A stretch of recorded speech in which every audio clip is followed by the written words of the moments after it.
Welcome to the 5.3 unit redo. This is the first question. What is the least cost rule? So the least cost rule is basically here. Marginal product labor divided by price labor equals marginal product capital divided by price capital. I guess in other words, you could call this like workers' output divided by workers' wage or cost equals machines' output divided by machines' cost. Basically, just to make sure that like every dollar is spent and hopefully they both have the same output or same additional output. The second question leads us to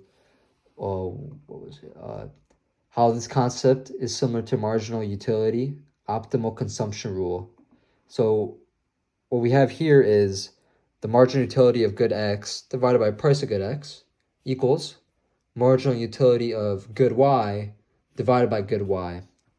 And so in consumption, you want to maximize happiness, right? In production, you want to minimize cost. So both of these rules, their primarily focus is to make sure they maximize output or like utility. And they do this by equaling the marginal benefit per dollar spent.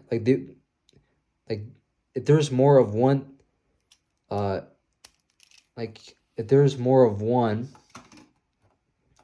then they want more of it. So if you're more happy with this, then you want, and you're happier for less money, right? Then you want more of that. So let's just say this was worth more, then you want more of this. The third one, we have like a scenario. It's about John's machine shop. And basically we have this where a worker costs $14. It makes 70 units while the machine costs $50. And so what we have here is the math. And I guess you could say like 70 divided by 14.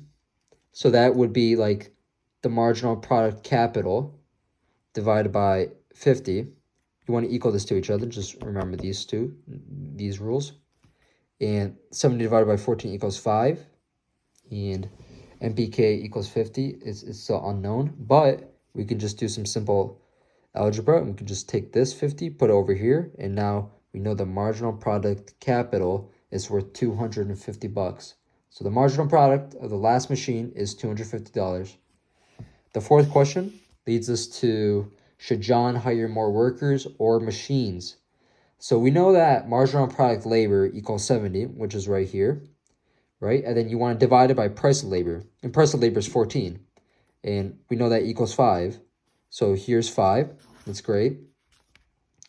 But we need another machine as well. So the marginal product capital is worth 400, while the price of said capital is worth 50, the machine. So this gives us 8. And 8 is greater than 5. So John should spend more on machines because he gets more marginal benefit. All right, thank you for watching.